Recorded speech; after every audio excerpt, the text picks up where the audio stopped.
Welcome to the Let's Talk Energy podcast from EnergyNet. This series was recorded at the Africa Energy Forum 2024 in Barcelona, Spain. Join us for these and other episodes as we talk to the industry players, stakeholders, and rising stars of Africa's energy sector.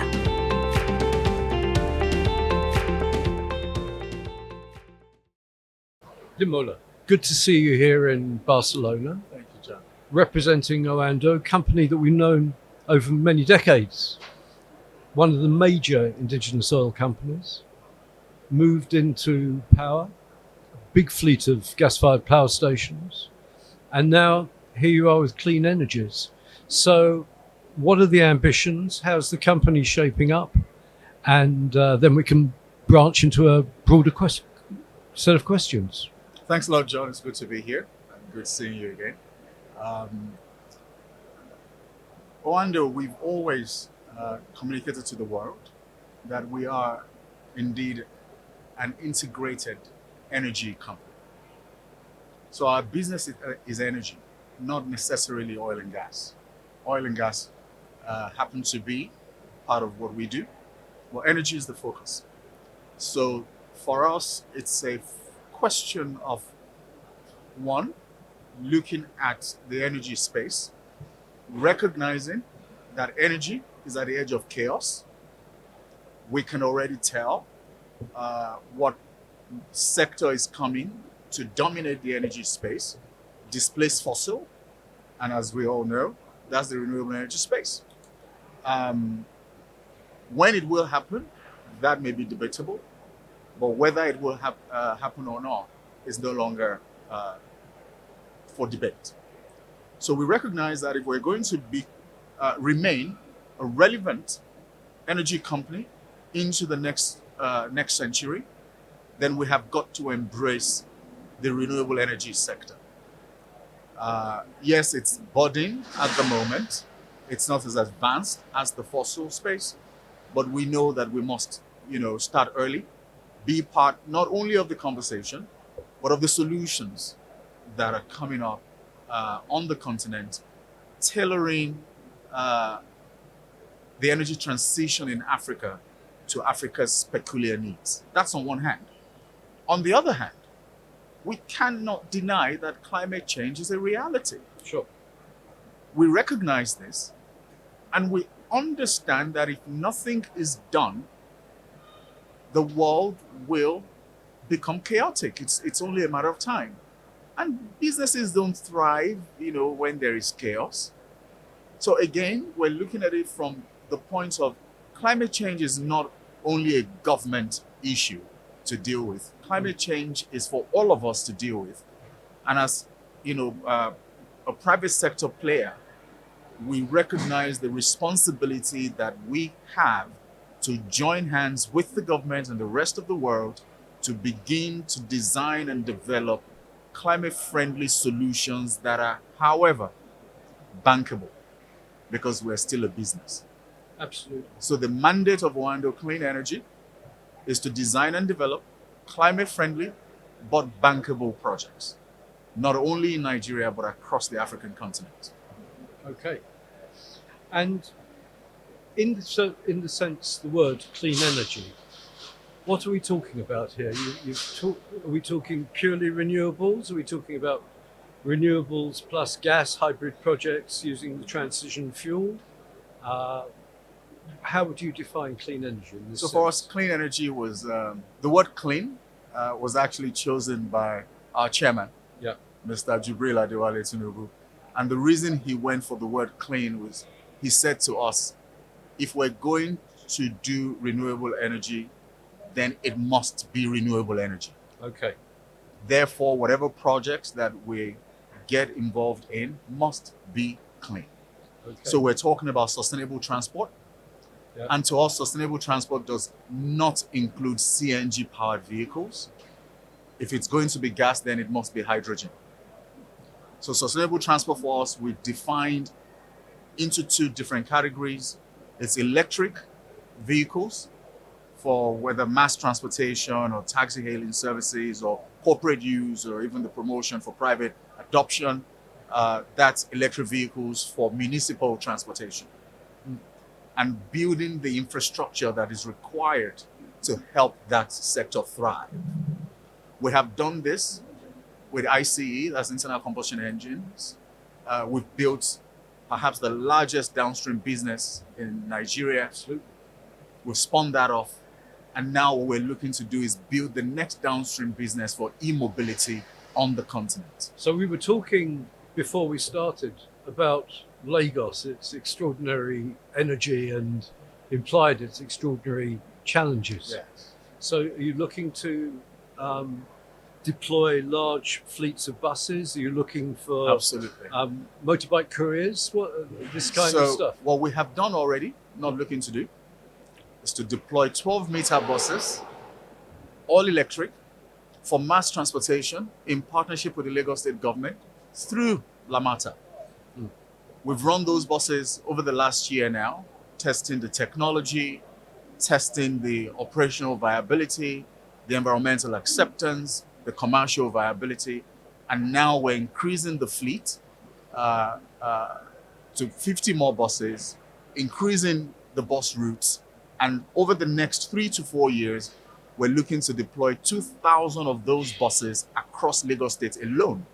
And we will do, by 2030, 12,000 of those buses across the country. 12,000 across Nigeria. 2,000 in Lagos by State. 2030. 2,000 in Lagos State by 2027, and 12,000 across the country by 2030. And we do not intend to import all of these buses. By 2026, the agenda is for Oanda Clean Energy to begin to assemble electric vehicles locally in Nigeria. Oh. Now, can I just ask? Yes. Lagos State clearly is a good place to start, given famously actually on our President Tinubu's watch. Absolutely. And under the finance minister now, the finances of the state were cleaned up, so it's able to do more. Is it actually rolling out across the nation?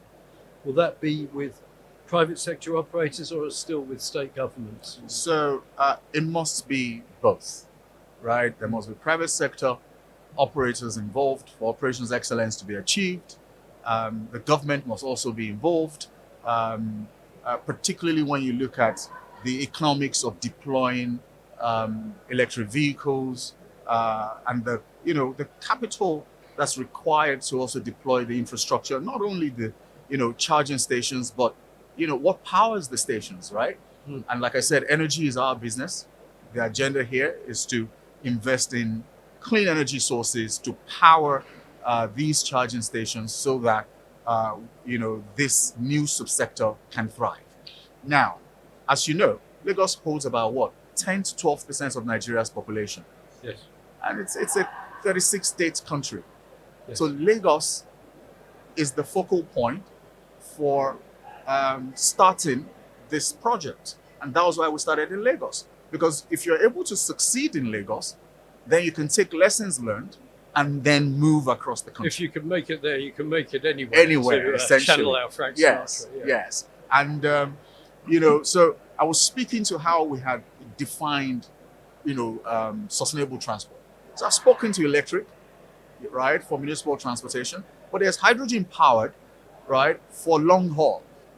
Okay, Yep. so which then speaks to the next level of the rollouts that, the world will begin to see from Oanda Clean Energy in Nigeria and across the continent as we travel this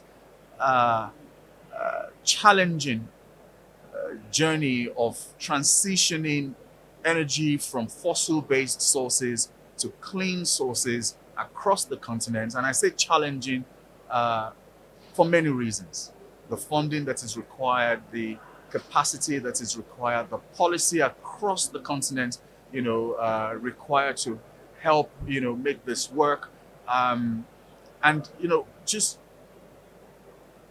ensuring that as we transition from fossil energy to clean energy, we don't transition Africa into poverty. We retain value on the continent. We build capacity on the continent so that at the end of the day, we can thrive. there is no, in my opinion, just energy transition if we cannot retain value on the continent. Yep. And that's the agenda that we're driving. And that's only, speaking to sustainable transport. We have projects in geothermal energy, using end-of-life oil wells to now generate steam, to power steam turbines for geothermal energy, so power.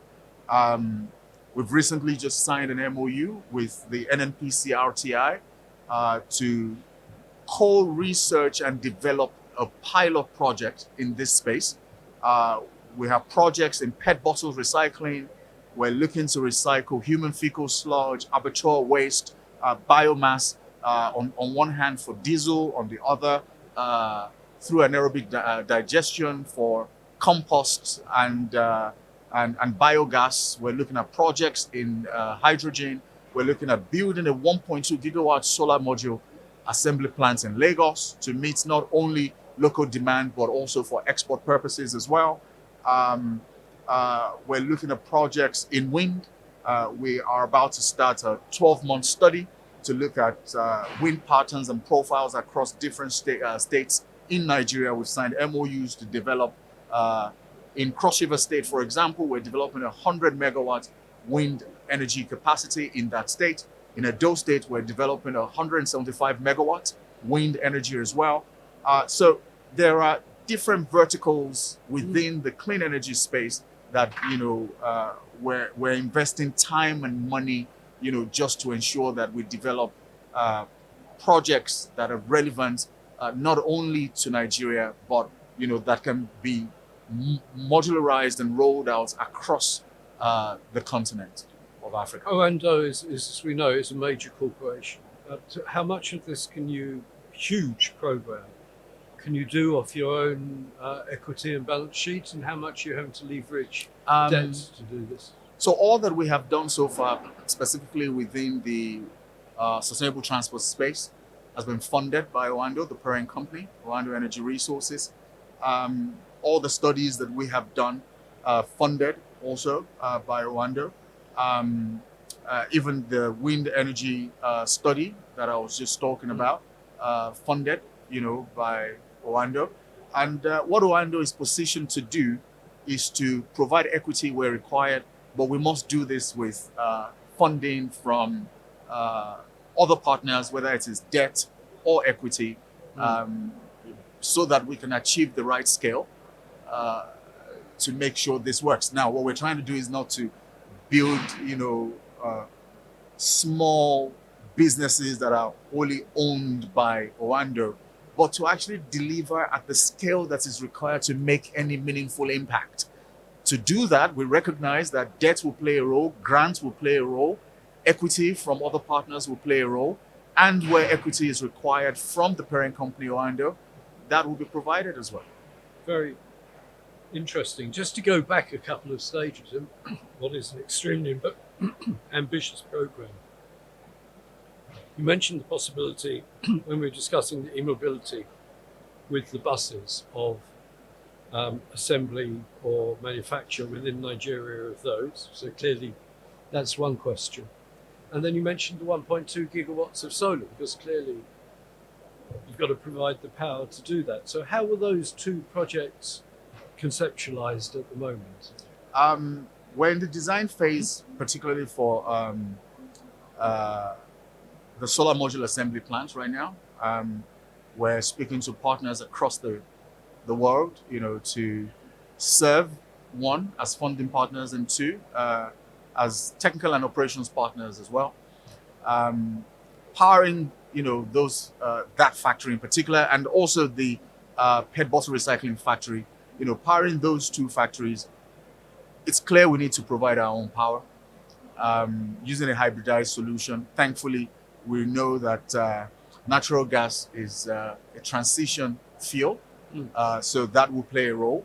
It will play a role also in how we power the charging stations in the preliminary stage, that is, as we then transition into using hydrogen, and then, of course, using solar, using wind where viable.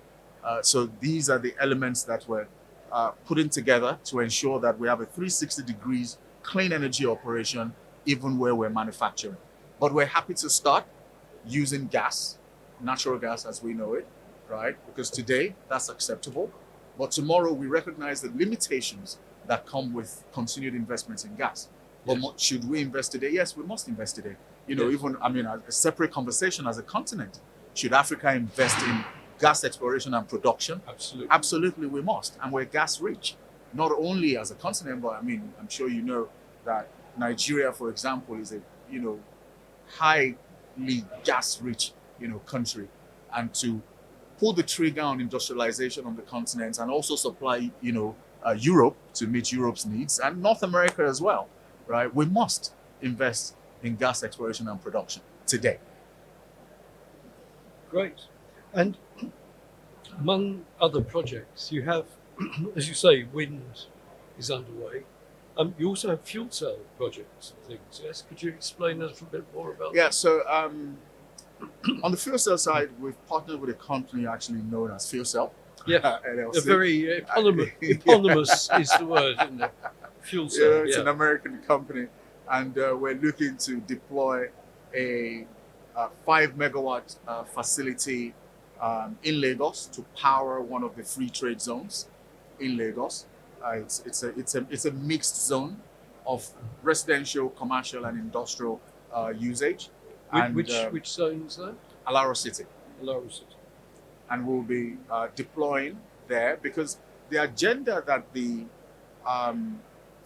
promoters of Alaro City, have is to build a sustainable city. So they're very big on clean energy sources to power the entire zone. Yeah. So the partnership we have will not only sit within deploying a fuel cell solution, but this 5 megawatts is only a test. It will be scaled up once the concept is proven. We then move from there also to deploy solar panels using rooftop real estate in the zone, and also deploying, other clean sources of energy to ensure that the zone runs on 100% clean energy. That's not the case today. It's still natural gas in use, but all of that will transition into clean energy sources. And there is a plan for it, right? So there's clarity as to what the agenda is, and they're following through. We're only more than happy to be partners. And interestingly, if you've got real estate developers developing this, that shows there's a hunger within the middle class or the more moneyed classes in Lagos. That's right. To be in this kind of clean environment. That's right. It's most interesting. Perhaps a couple of last questions. You were talking about rolling out what you're learning and the products across Africa. Whereabouts are you looking in the initial phase, and how do you conceptualize growth beyond Nigeria's already substantial frontiers? We're currently working in South Africa, looking to deploy electric vehicles for mass transportation there as well. We've got a partner in South Africa that we're working with. We've engaged the municipalities of Johannesburg and Cape Town. We're looking to test our first set of buses with a company called HG. It's a logistics company in South Africa, Cape Town specifically. They run a fleet of ICE vehicles, nearly about 150, but their growth phase, they have decided to do with electric vehicles. So we're partnering with them to test the first set of buses, and once comfort is achieved and they see that this is sustainable, then we increase the fleet.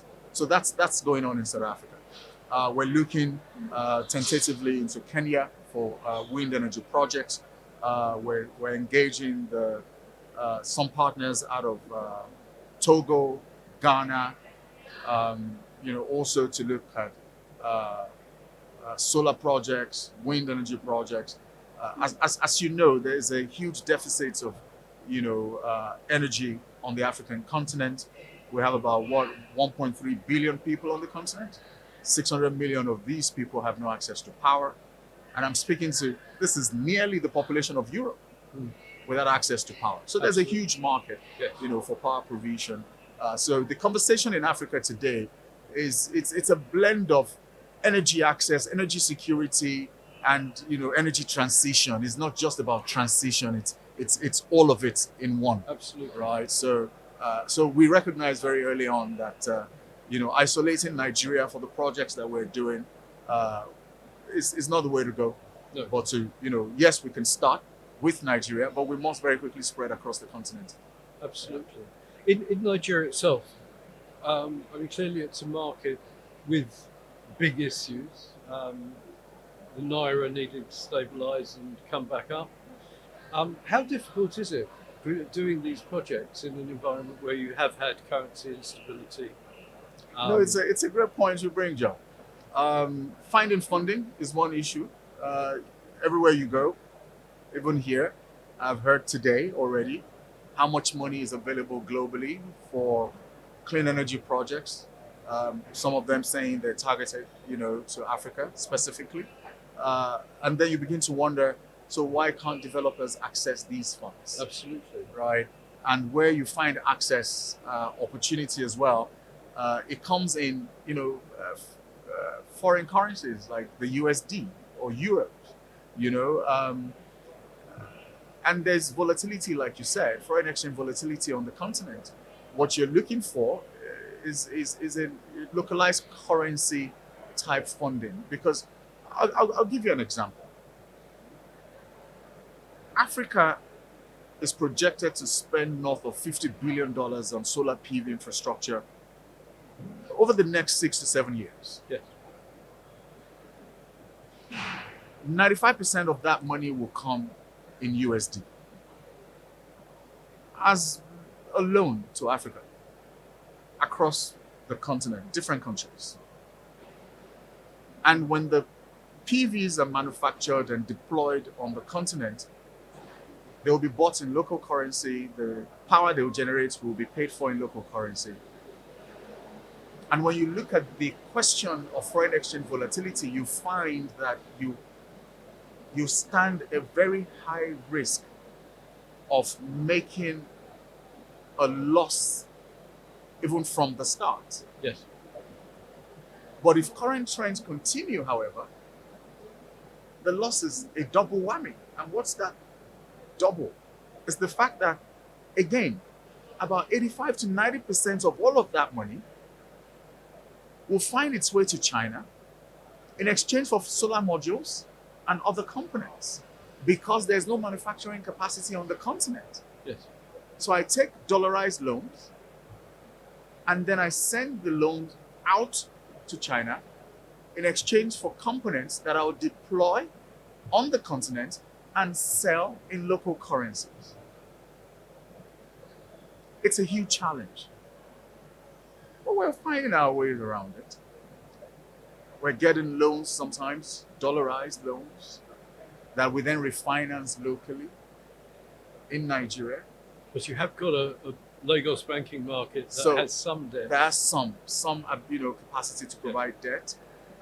So we're working with local banks to achieve this. But two things need to happen. One, there has to be more funds, dollarized or not, provided for these projects and made available, so that developers can actually access them and develop the kind of projects that have the right scope and quantum to deliver the kind of impacts we're looking for, if we're serious at all about achieving net zero by 2050. That's on one hand. There must be more local currency denominated debt made available as well. And the pricing of these loans needs to be reviewed. Sometimes when you see how the loans are priced, you wonder, are we talking about the same kind of projects? These are low margin, projects, right? So that requires some level of rethink. Okay, and a whole lot more R&D and understanding is required for the African renewable energy market to grow. For example, if I go to a bank today, and I have gone to DFIs to say, I want to build a solar module assembly plant in Lagos, and they turn around and ask me, do you have offtake agreements? Yes. Look, a 1.2 gigawatt solar module assembly plant will do, if I do an average of 500 watts per panel, that's 2.4 million panels a year. Yeah. How many offtake agreements do you expect, and how many years do you want those offtake agreements to go into? However, if I turn around and I say to the same bank, I want to build a brewery, can I get a loan? They won't ask me for offtake agreements. Like, do you have people who, offtake the beer? They'll just basically look at the market and then make their judgment. Yeah. We need to approach renewable energy projects in the same light. The market is not as evolved as the beer market, yes, but that's because it's a nascent market and we need to develop it and give it time to grow. In the initial stages, it will not make absolute commercial sense like matured markets do, but we are committed to it, and we must recognize that if we don't invest in it, it will never grow. Yes. There are many reasons not to invest in manufacturing in Africa. Efficiency, capacity development, or human capital, expertise, funding, policies. There are reasons not to. But there is one main reason why we must. Because if we don't, we will transition not only energy, but the continent into poverty. Absolutely. Because value must be retained on the continent. We cannot continue to export lithium, nickel, cobalt, so that other countries can manufacture batteries and then sell back to Africa. We must mine those minerals on the continent and manufacture batteries on the continent, and do so across the entire renewable energy value chain if this transition is going to be just at all. That's the agenda Oanda Clean Energy is pushing, and we're committed to it. It's a great note to end on. Is there anything else you'd like to mention? Well, I mean, that was a superb full stop. Thank you. So there's not much to say than we must keep talking about it. We must amplify Africa's voice in the renewable energy agenda. We must amplify Africa's voice in the transition process. And we must recognize that Africa will curate its energy mix. Africa will curate its timelines, because Africa cannot be allowed to transition into poverty because of this new agenda. Thank you very much indeed. Thank you, John. That was a great conversation. Thank you. And very good luck. Thank you. Thank you. Thank you, John.